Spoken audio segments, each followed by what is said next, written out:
Our guests are Jonathan and Deborah Meyer. They are the owners of A Child's Delight, a toy retailer with 3 locations in the San Francisco Bay Area. Thanks for being on the show. Thank you. Thanks nice for to having be here. us. And let's talk about where the business is today. You have 3 locations. Yes. And where are they? We have 2 locations in Marin County, one at the Corte Madera Town Center and one at the Northgate 1 Shopping Center. And our 3rd store is located in San Francisco at the corner of Fillmore and Lombard. Okay. And you guys have been in business quite a while. You're telling me how long? We opened in 1994 in the fall, and so I think that would put us in our 19th year right now. Wow. And how many employees do you have about this time? During this period of the year, we have about 14 employees. Okay. And For 3 stores? For 3 stores, Okay. yes. And each store is a different size, and they vary enormously in terms of how many employees are working at any given moment. Okay. And when you're at your peak, which I imagine is Christmas? Christmas, we'll probably add another 7 or 10 employees, Wow. but they'll probably be, part-time, Right. And full disclosure, my son actually has worked for Jonathan and Deborah in the past, and still does on around holiday seasons. So you've built this business, and I know this is one of those questions you might not want to answer, but financially speaking, you're pretty happy with where it's at. You're wanting to grow it, or you're right Well, about where you want to be. I think any business always would love to grow if the situation was right. For us right now, we're happy with our 3 locations, and we're not prepared to grow right now. Yeah. Yeah, I'd say that's accurate. Okay, terrific. And so how much, now you have a website as well. Yes. That's correct. So how much of your business is retail versus internet? I would say about 99.5% of it is retail, and the other 0.5 is internet. Okay. And are you thinking of the internet as a future growth vehicle, or is it just something you kind of have as a convenience? I would caution anyone with a retail business that wants to expand into the web that it's a very good idea in the sense that you must be on the web. Mm-hmm. That's the expectation, and that's just the way business works now. You have to have a website, whether it's a fully functioning commercial website like ours, or just an informational website, you have to have a website.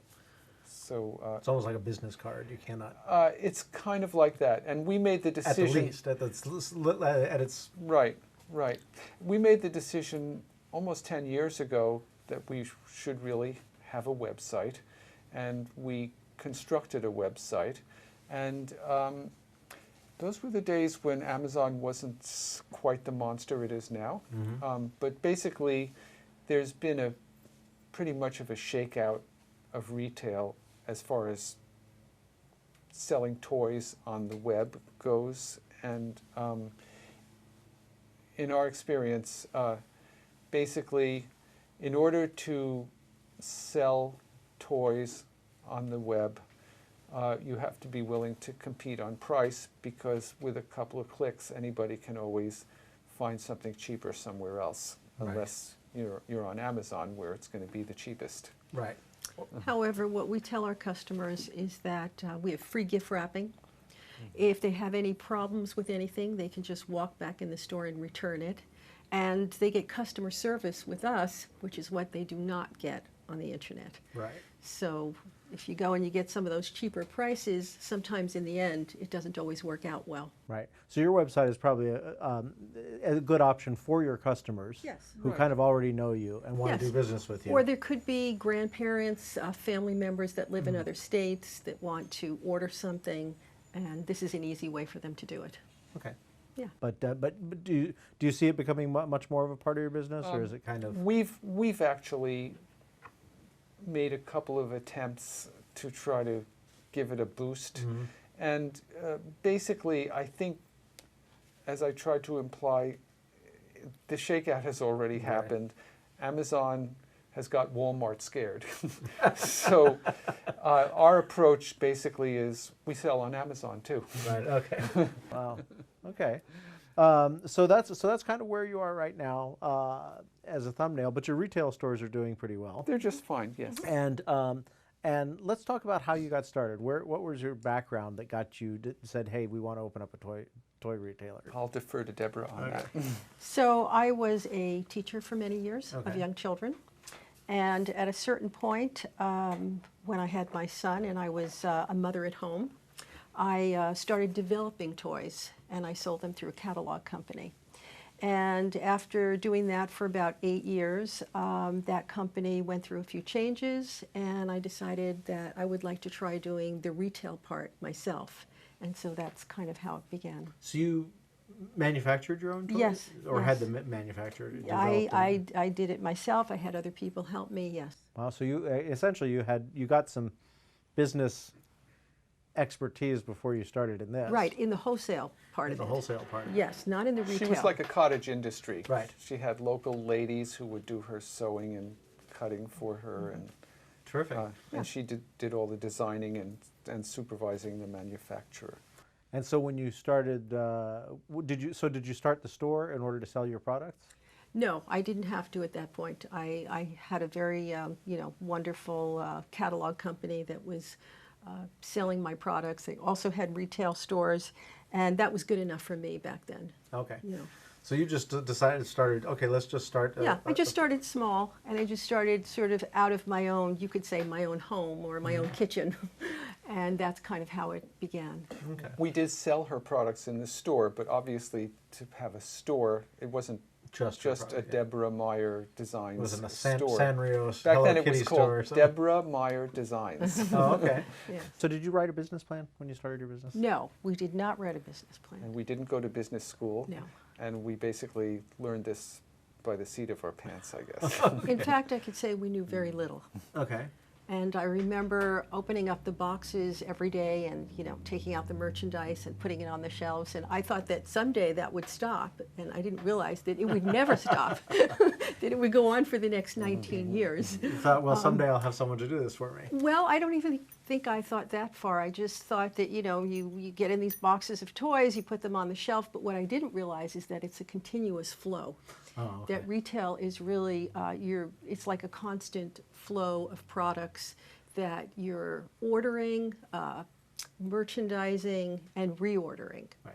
Well, So, yeah. with any luck, if you're not, that's kind of a bad thing. Yeah, exactly. If they come in and they Exactly. don't You go want to out. keep doing that. Yes, yes. So, But the way we started our first store Yes. was in a mall, okay. okay? And in the mall, we opened you know how in malls they have temporary stores. If they have a vacant store All right. at Christmas time, they encourage people to open up temporary stores. Sometimes they're called pop-ups. Right. Even Toys R Us does pop-ups sometimes. So we opened a temporary store, and having no idea how it would go, and we were very pleased.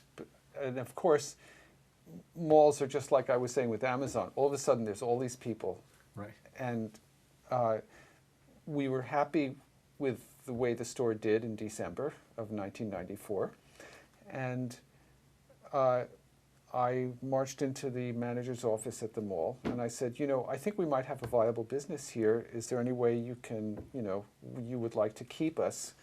And he basically was very accommodating. He didn't offer us a long-term lease with a high mall rent. He offered us a minimal rent with basically taking a percentage of our monthly income. Oh, okay. So it made it completely doable for us because it left that part of our overhead, the rent part, very manageable. And we Does that still go on? Do those deals still happen? yes, today? very much. In malls, Mhm. they always have to. I always thought it was the high rent and the percentage of your income. Well, if they have empty locations throughout the year and during the holidays, they need to fill those spaces Right. because they want their malls to look good. And it also gives them extra income as well. So that can work even just for a few months.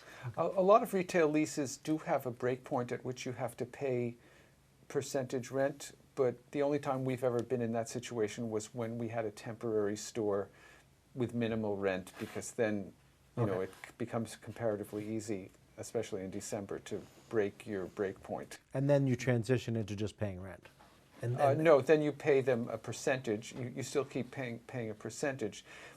When you get a full lease, like a 5-year lease or a 10-year lease, that's the point at which you're paying.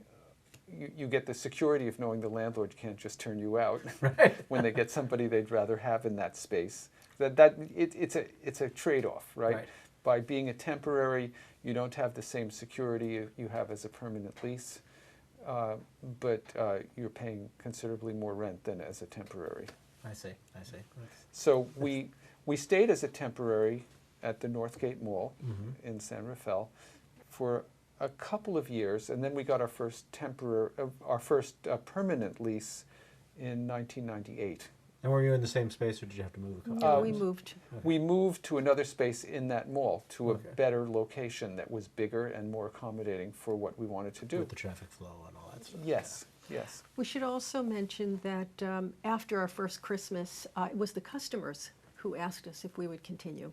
Oh, okay. So it came from the customers as well. Okay, so And that you, was They nice. liked They said, what we were doing. Yeah, we hope you're going to stay. We hope you'll continue here. were you nervous at the time that it was the Christmas, you were experiencing the Christmas rush, and that the subsequent Yes. months wouldn't be? Absolutely. Well, we expected it, although because we were very new to this, we actually had a partner who was also a mentor to us, who at the time, who gave us tips and taught us how to do the books and stuff like that. And he was, I remember he made some remark to us, don't be too attached to this December, because it's just a dream. And was he in the toy business as well, or was he a mentor from another industry?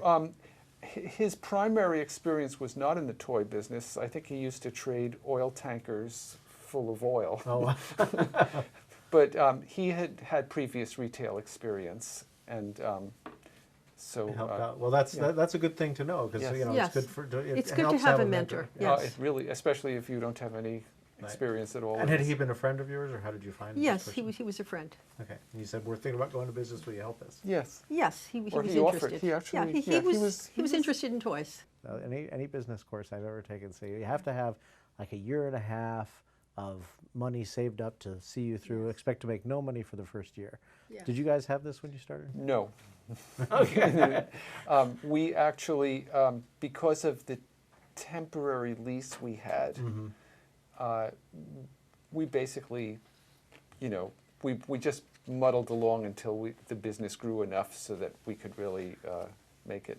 Also, we should say that we spent many hours working in those stores. or Right, that- I Oh that yeah, first we store. did it ourselves. Yeah. So you had no employees. No, not No, really. one. We had one for the 3 hours from 6 to 9 Yes. that the mall insisted we be open. And that's another thing to bring up, is that the flip side of having maybe low rent in a mall, where you have a temporary store, you also have many hours to cover. Right. That and you that wouldn't on the takes- street.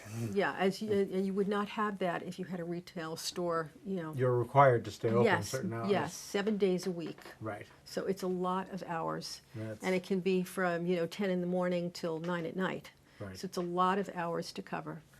It is. I've always wondered though, as once you're already paying the rent, if you were on a street location, wouldn't you want to stay open those extra hours? No, because on most street locations, there's nothing going on after 6 o'clock. Everybody's gone to dinner. It's not the same, like in a mall, Right.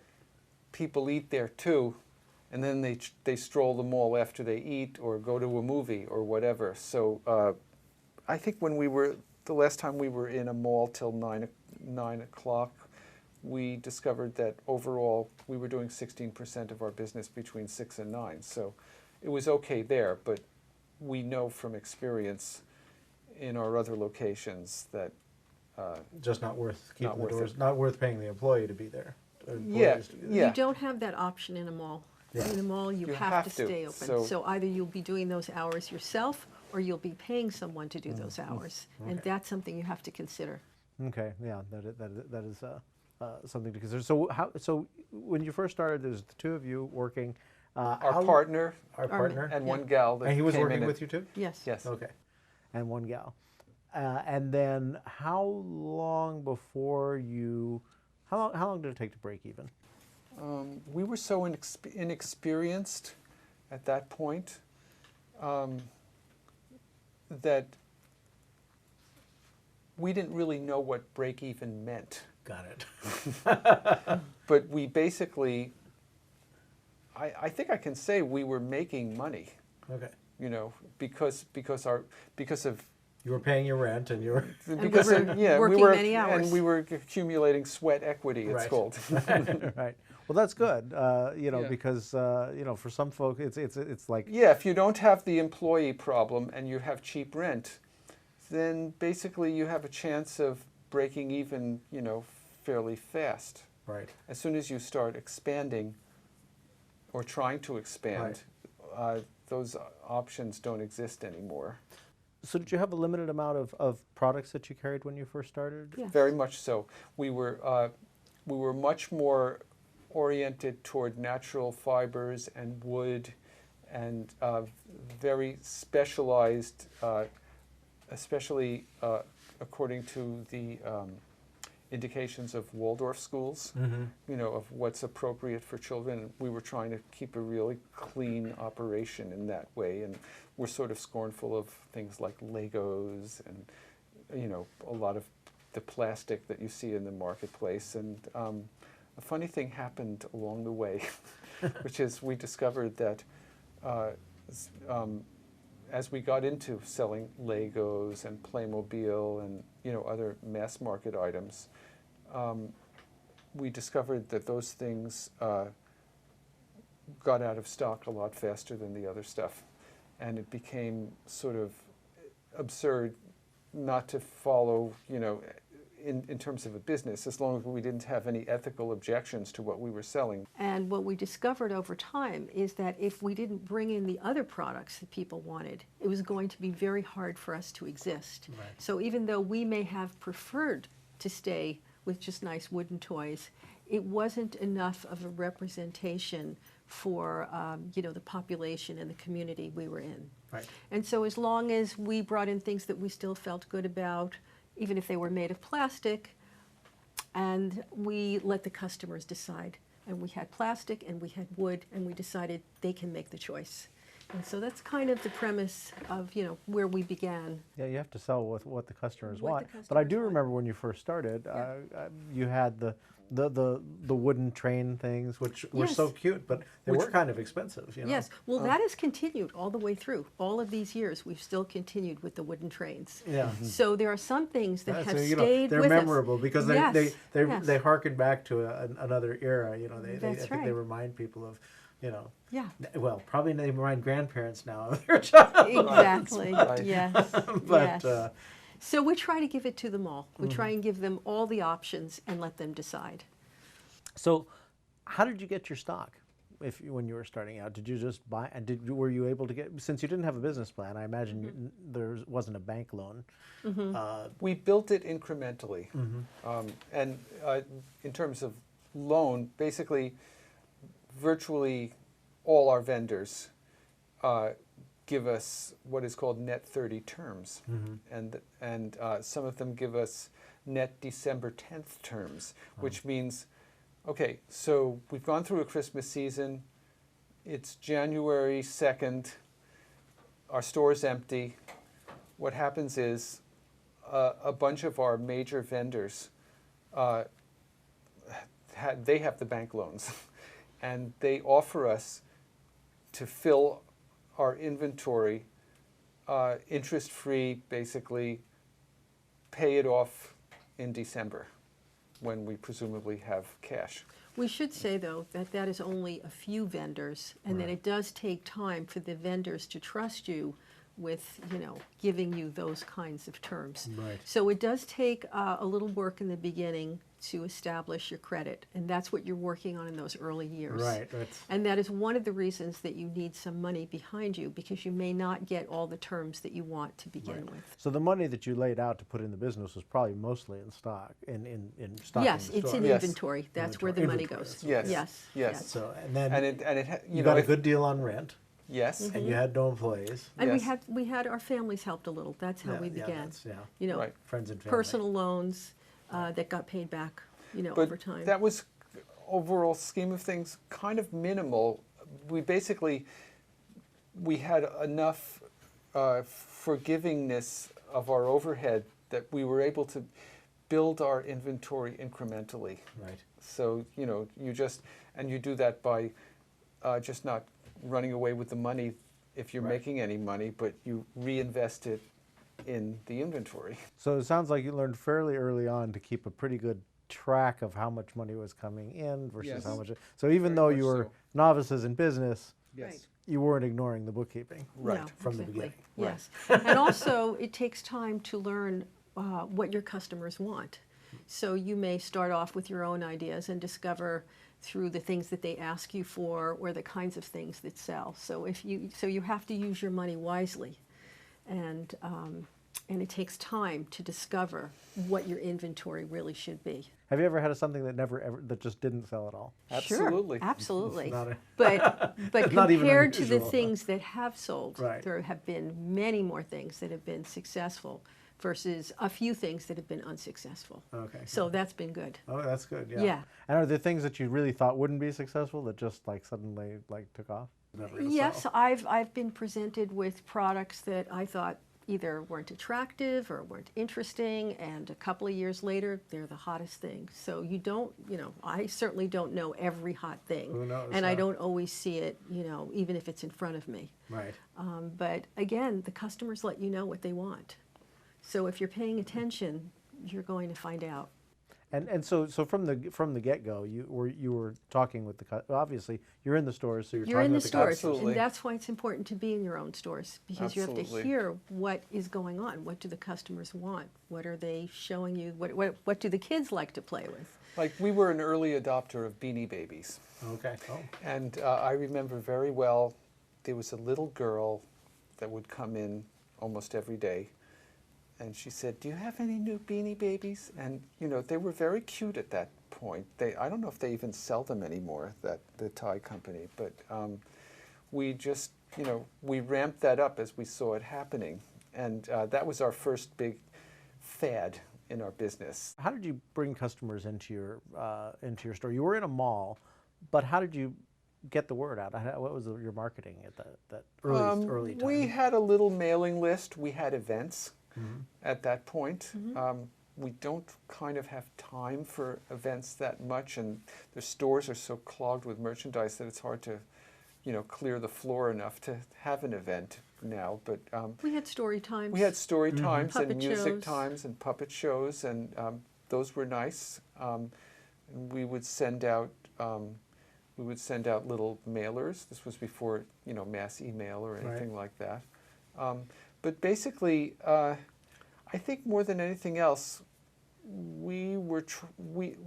the thing just grew organically by word of mouth. We established good relationships with our customers, and they told their friends, apparently. Right. That's great. So you started in this temporary location. You moved to a larger location. At this point, you're starting to get a picture in your mind of what it is that you're building. Yes. How did that picture differ from what has happened? I mean, how are things now different from what you might have anticipated? We opened the store in 1994. It was still there in 1996, at which point we did our first expansion experiment. And that was Deborah and I left our partner in charge at the Northgate Mall, and we opened our second store in Santa Barbara. And we moved down there and lived there for a couple of years. And we were in a very upscale mall in Santa Barbara. And the store, it was doing considerably better than our original Northgate store.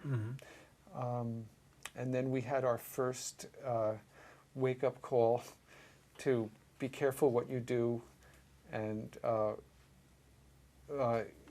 just keep your eyes open about the whole business world, because our landlord put in a large corporate toy store around the corner from us. Oh, wow. That had a lot of the same merchandise that we sold.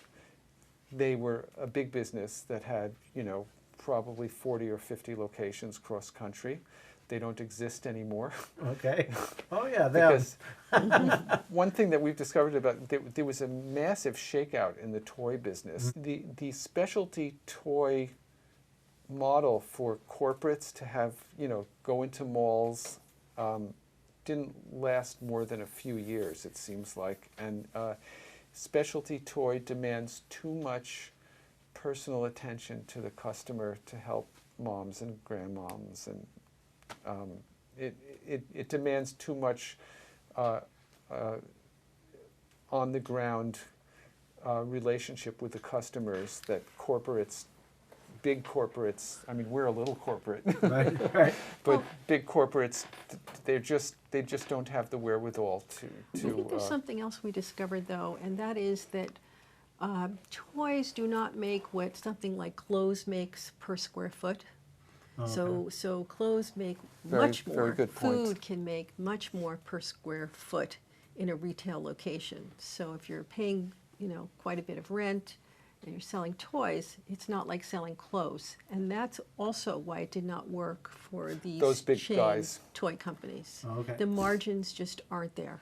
They need the big margins to pay the Exactly. Right. Yes. Right. Yeah. Well, and also as a customer, I remember going into some of those stores. There were not the big giant ones, but in the malls and stuff, and those places got to be a big mess really quickly. Yes. Yes. Yes.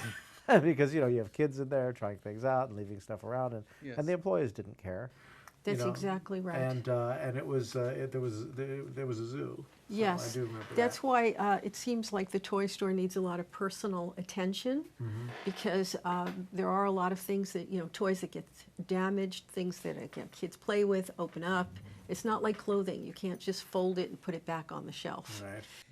Right. yeah. And also, you can get many pieces of clothing on a rack. Hadn't even Yes. thought about that in terms of profit per square foot. Although I guess Oh. as retailers, that's a big metric. Probably. Oh, when mall managers give us the figures of how much this apparel store or this restaurant is making per square foot compared to us, there's no comparison. Wow. So we're just doing what we do because it built organically. But if we wanted to be making a lot more money, we'd probably be doing something else that we have no experience in, and And maybe no interest. no interest. Well, it helps to have an interest. Yes. So when you first started, early on, and we'll get into the rest of it now, what were your hours pretty much? What was your day like? Well, the store would open at 10 and close at 9, and we would basically be there all day. Or sometimes 10 to 6. Often we would take any lunch. We wouldn't have any breaks. I don't think we take lunch. No, we still don't take lunch. No. Or breaks. I Or mean, breaks. bosses don't get to take lunches or breaks, or, we haven't carved out too much vacation time in all this either. I say. I would say that what we learned in the beginning is that we discovered that we had to wear every hat. So Garbage. everything that had to be done, we were the ones doing it. And that's the way we needed to start out, because, we did not have a lot of money behind us. But it's a good way to start out, because you get to learn what all the jobs are and how to run a business. Yes. And then when you do get a chance to pass those along to somebody, Exactly. you can tell them exactly how it's done. You Or know how how we it want needs them to to be do it, yes. yes. Or how it needs to be done. Right. Yes. Right. So these days, what kind of hours are you dealing with your business? Well, these days, we have our 3 stores are fully staffed. We definitely work a little retail ourselves, but only as needed when we're called to the front, because with 3 stores going, there seems to be pretty much endless administrative responsibilities, and to that end, we have a little office in the back room of one of our stores where we do basically all our ordering, all our shipping when we have web orders, and all our business office bill paying, invoicing, all that kind of stuff. So we're pretty much, denizens of our back room. Okay. Now we don't have a shift on the floor. So even though we started that way. And it sounds like you do go to your other stores on a fairly regular Yes. basis? Yes. Oh, yes. Weekly. Yes. Weekly, okay. Yes. Oh, absolutely. We would never not do that. How did you develop people that you could trust to manage your stores? That took a lot of time and a lot of experience. And not without, some, disappointments. Okay.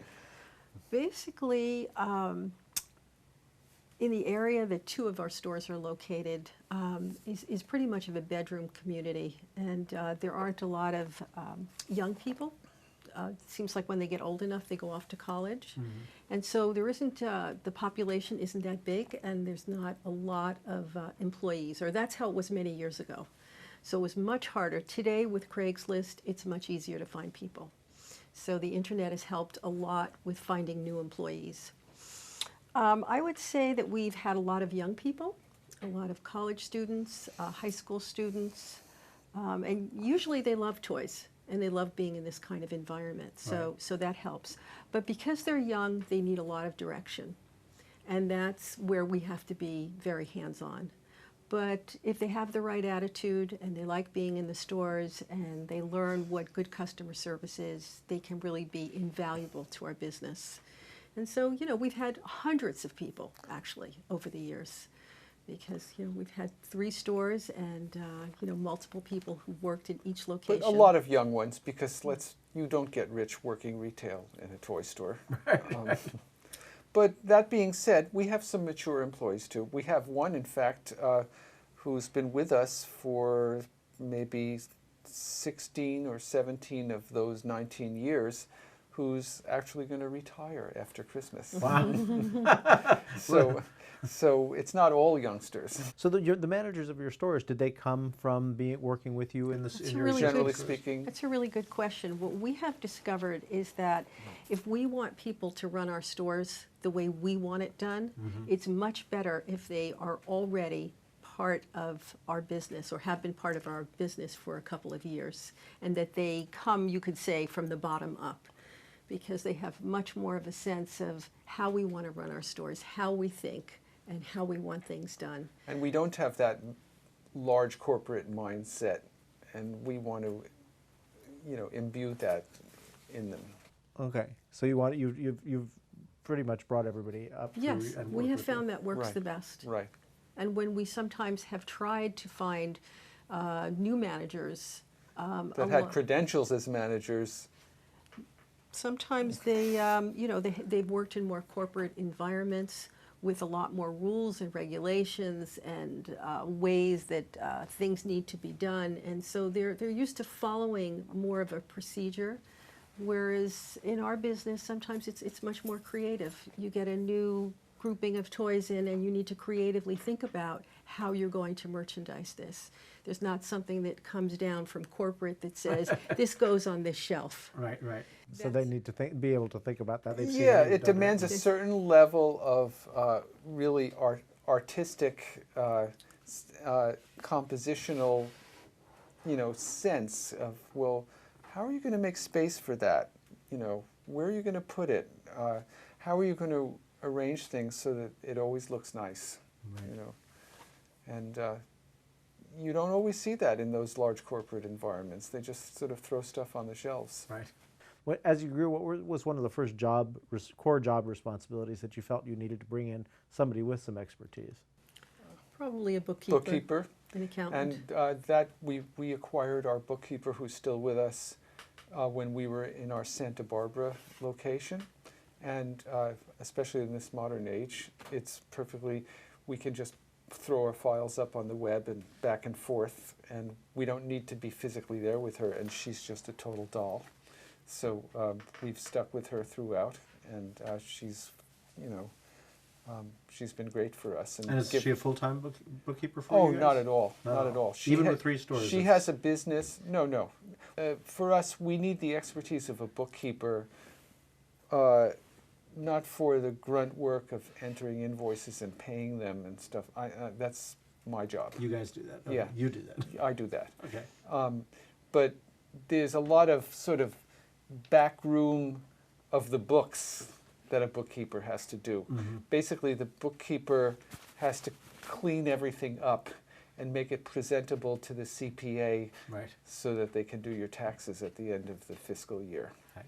So, and our bookkeeper is so fine that she basically hands our books on a silver platter to a CPA, and it keeps the CPA bill down to a minimum. We just need him, basically once a year to, process what they've given him, and he has very little to do actually, except to actually, produce our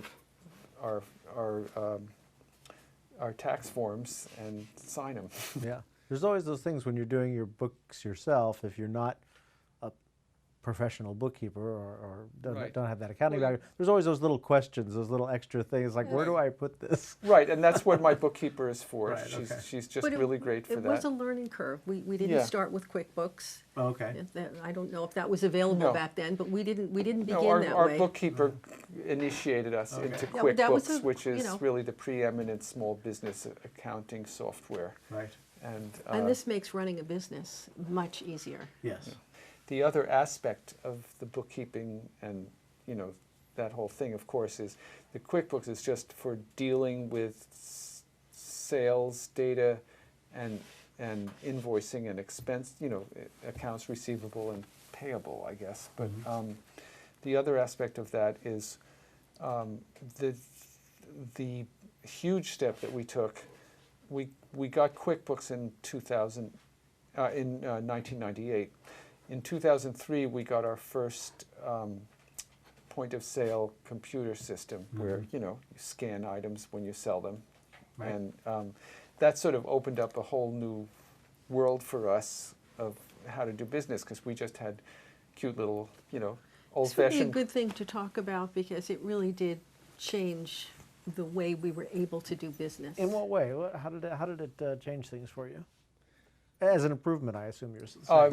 Well, really, it's a vast improvement, and in some ways you pull your hair out with it, because, as soon as the network goes down or anything goes wrong, all of a sudden, you have to use an abacus or an adding machine, and we have to get out we call them knuckle busters, the old chung credit card readers and stuff like that.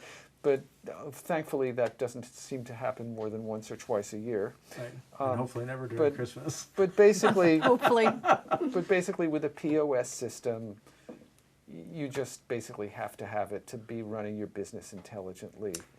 Well, we should just say what we learned is we learned that first we had to learn to enter all of our products, because every product has a barcode. Right. And so it gave us a handle on all of the inventory that we own. And it gave us reports of what sells, what doesn't sell, how many sold. Immediately.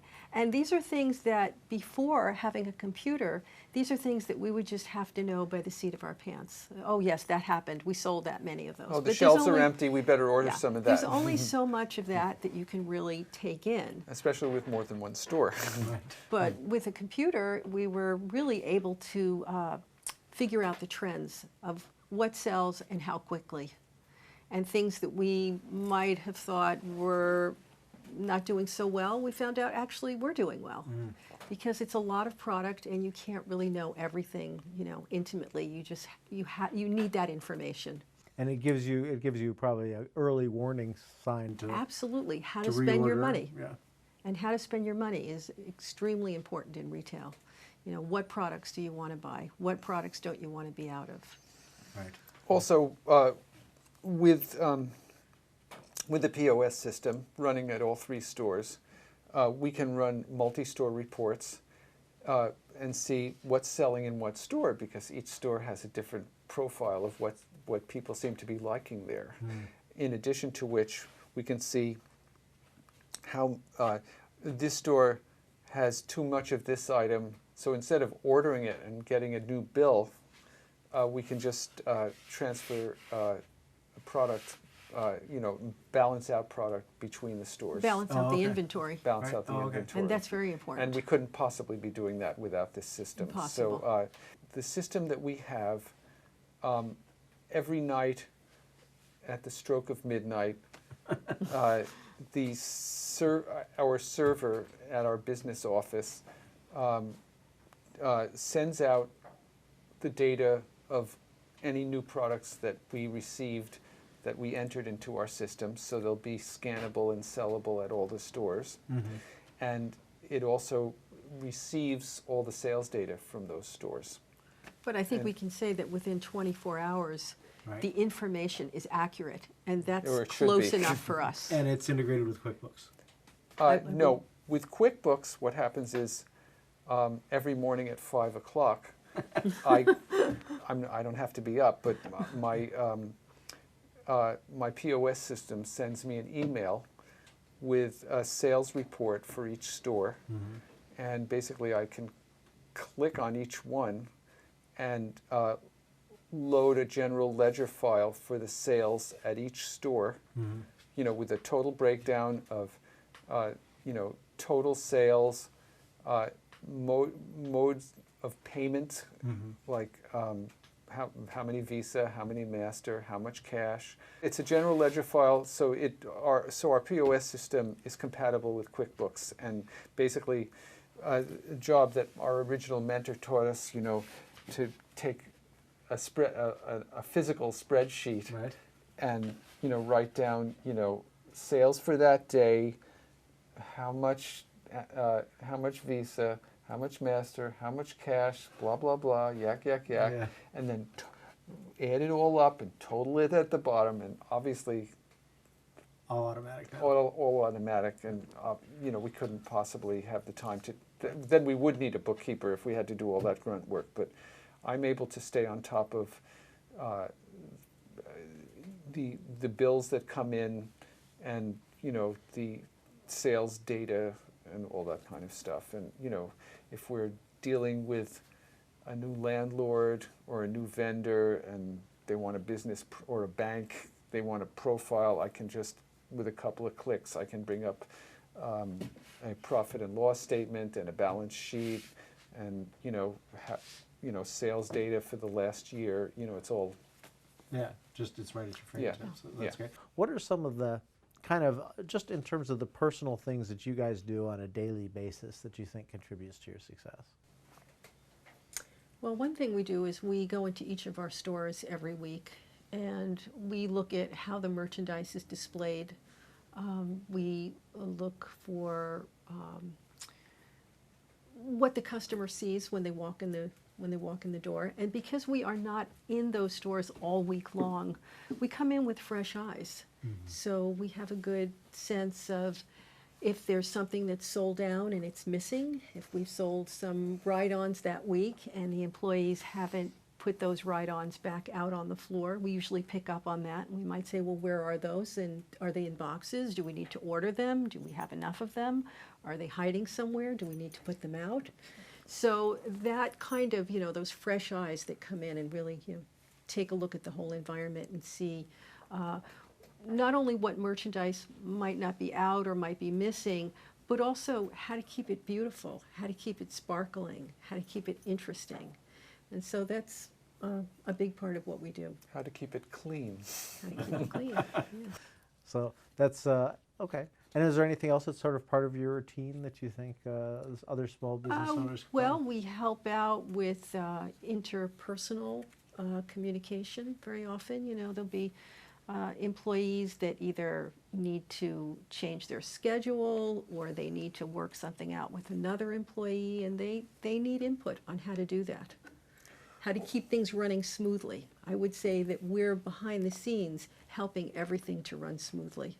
And not to mention damage control. You know, our door is always open to customer feedback and complaints, and as you know, especially in this age of Yelp, you know, Right. you got to keep your nose clean. You can't just expect that somebody is going to walk off disgruntled and that'll be the end of it, and you lost that customer. But you know, when you think about it, if we have a regular customer, that can mean hundreds of dollars a year.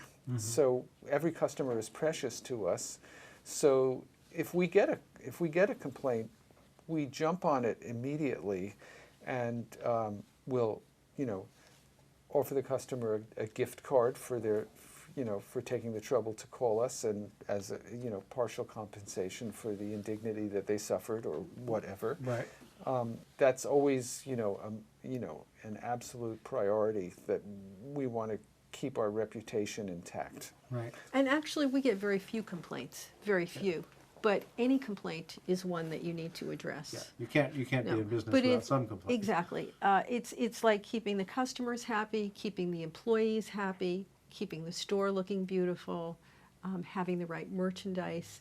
These are all the things that we have to have our pulse on at all times. And what do you do for marketing right now?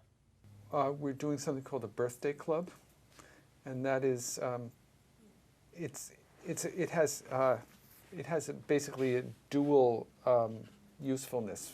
The birthday club itself is, you sign up with your kid's name, but you, the parent's email, Okay. and basically with the child's birthday, and a week or so before the child's birthday, they get a cute personalized Child's Delight postcard telling them they have a $5 discount on any toy in the store. Okay. And it has the dual purpose of also, unless they opt out of it, which they can do also, they get to add their name to our email database. So we have an email list that I think it has about 600 names or 700 names now. So do you manage your own email list and do all the sending out all the email stuff? Or? I partially do it, and I have employees. Well, actually, with our new birthday club system, our employees are all trained to go right on the website for the birthday list and enter the particulars, and then it's done. The other thing that we're doing is there's a Safeway in the immediate vicinity of all three of our stores. In fact, our two Marin County stores, the Safeway is on the same property. In our store in the Marina in San Francisco, there's a Safeway a couple of blocks away. And we have Child's Delight, little, the display ads that usually are real estate agents on the shopping carts. On the shopping carts. So we've got, their local toy store is on the shopping carts. And you find that that's working pretty well for you? I think it is. But, it's kind of hard to tell, but, as we've matured, we used to think, who cares about advertising? We got to just build this by the seat of our pants, we're paying mall rent, the traffic comes in, the traffic goes out, but in this day and age with this hyper-competitive environment that we're all in, we've given up on that approach, and we've got the shopping carts, and we've got the coupons. We've tried it all. We've tried, basic cable TV TV ads. We've tried radio ads, and we've tried print. What we've experienced is, and this is part of building our website, it's all local. It's all local. Right. We're not trying to get a nationwide audience, although I must say, when we do sell an item online, most of it is not local. Interesting. Most of it is, just because we happen to have something in stock that they were looking for and we had the best price. That's all it is. Interesting. See, that is interesting, because I would have thought that it would have been people who are your customers, Right. who they're like, I want to do business with this business because I Right. like them, they're a local business, so I'm going to go online, Right. but I can't get to the store, so I would have, that's It what seems I like would have- most people still in this day and age, they do like to shop. They like to come into the stores. Yeah, they like to touch and feel. So if you want to see if a child is, enjoying playing with a particular toy, you bring them into the toy store, and you get So to have that experience. we encourage our customers to follow their kid around the store Oh. and see what they relate to. The customers want to buy a gift that they feel will go over well, and they want to know what's the hottest toy. What does a child like to play with that's a 7-year-old? And we can ask the right questions. For instance, where do they live? Do they play outside? Do they have a brother or sister? Are they playing on their own? That helps us guide them to the right type of toy. That you can never find this service in a mass market store. And this is what you have to train your employees to be able to do. Exactly. And they are very well trained in this. Right, right. Those are the things that a small business can do Yes. that a big business just can't. Exactly. And that's where I'm always after where the competitive edge that small businesses do have over the large businesses, because they have Right. other advantages that small businesses will never have. That's right. So we have Right. to take advantage of They what can we be the Titanic that, just you can only steer it so fast to avoid the icebergs, whereas we can just sort of, just turn right, turn left, really fast if the writing's on the wall. So I want to talk about the growth phase of the business. So you were small and you grew. What was there a turning point that suddenly that you can think of that just was a key inflection point in your business that suddenly put you on a different trajectory? I think you can't discount the factor of luck.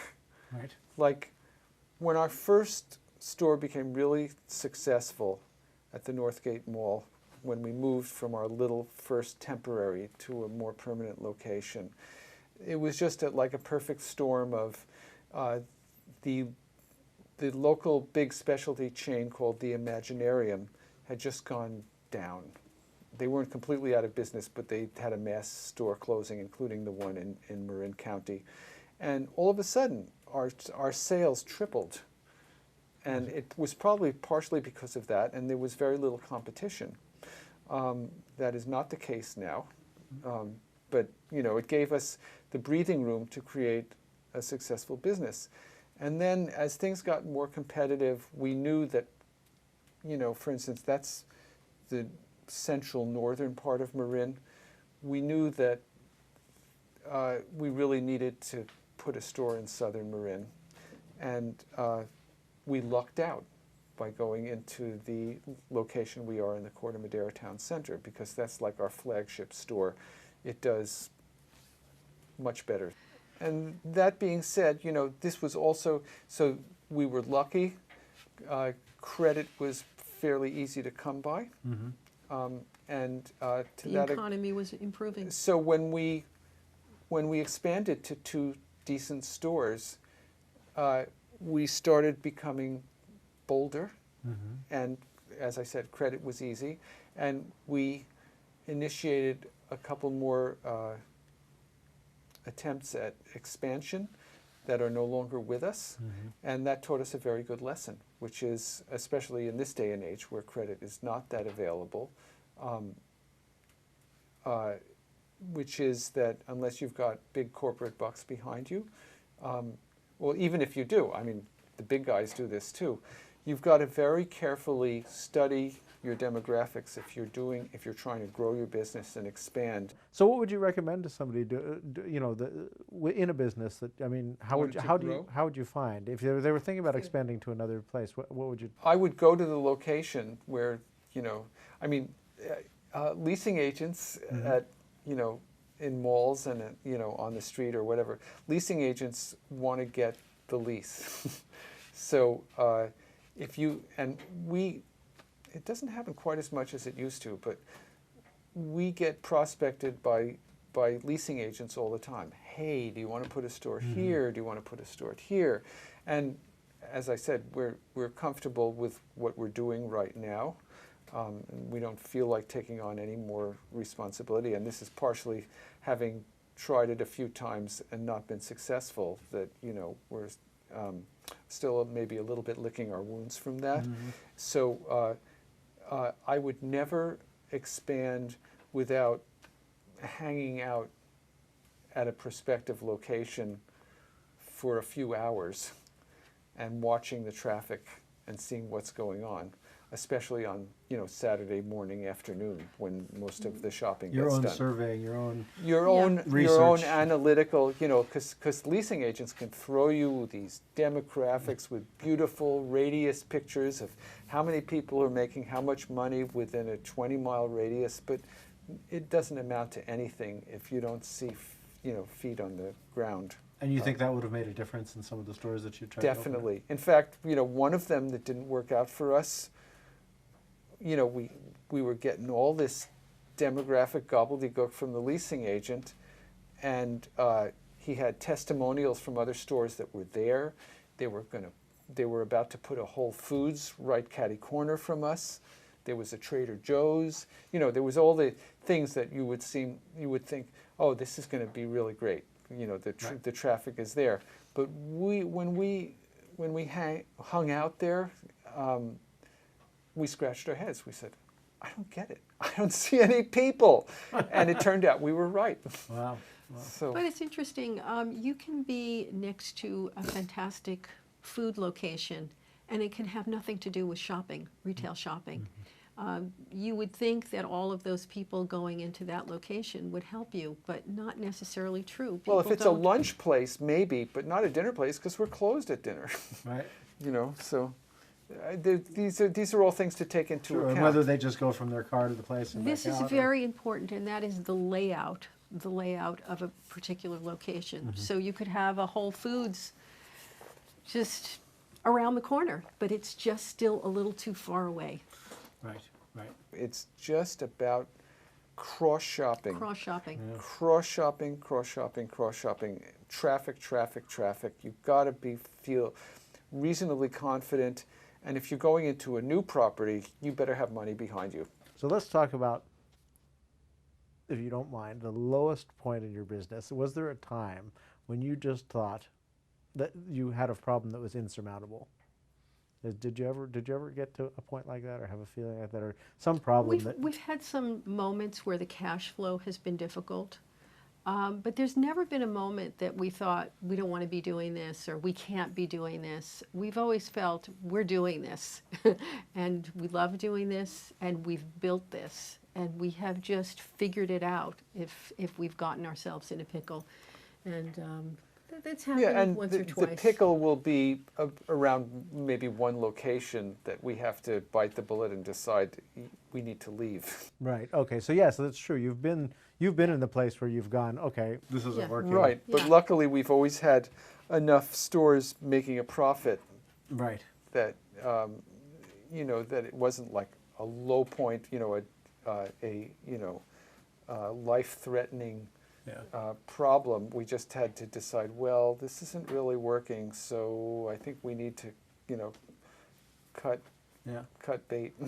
If you knew somebody was going into a retail business, not necessarily the toy business, what would be the thing that you say, watch out for this? What's the one thing that you need to, or what's the one thing that you would, bit of advice that you would give? Find out what your competition is. Look at the demographics. Do your own research.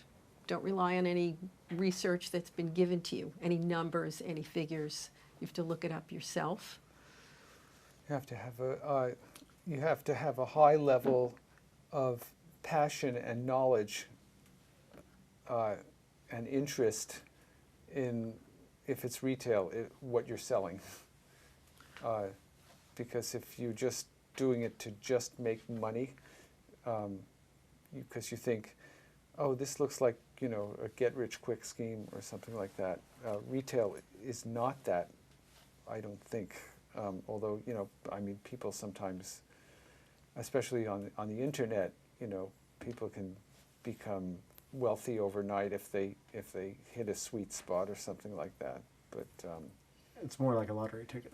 yes, yes, yeah. Oh, be lucky. That's probably the Just- biggest one. Yes, be lucky and positive, and try to keep your eyes open and be a student. Be a student of whatever field you're trying to enter. And also have some money behind you because you might need it. You might need it to keep going. You have to ask yourself, if it didn't work out the way you wanted it to, where would you be? Would you have enough money to continue? Would it absolutely demolish you? Or would you be fine afterward? Would you be able to keep going? Right. Would you be able to wait till the store is more successful? These are really important questions. And we started on a shoestring without that kind of backup, and we were lucky. Right. But I wouldn't recommend it Right. because, you know, There's a lot of challenges. there's a lot of challenges, and 1994 is not 2013. There's a lot more challenges now than there were then. You think it's harder for new people? Way. starting? Yes, way. yes. And also, be willing to work the store yourself. Oh, absolutely. You have to put your Absolutely. own time into it before you can hand it over to anybody else. Well, thanks so Thank you. much. I appreciate your coming, talking, Okay. giving us all this Thank great you. information. Nice to meet you. And we're going to put a link to John and Deborah's store on the website right down below. And so if you want to check out their store, you can do that as well. So thanks a lot for being here. Thank you. Okay.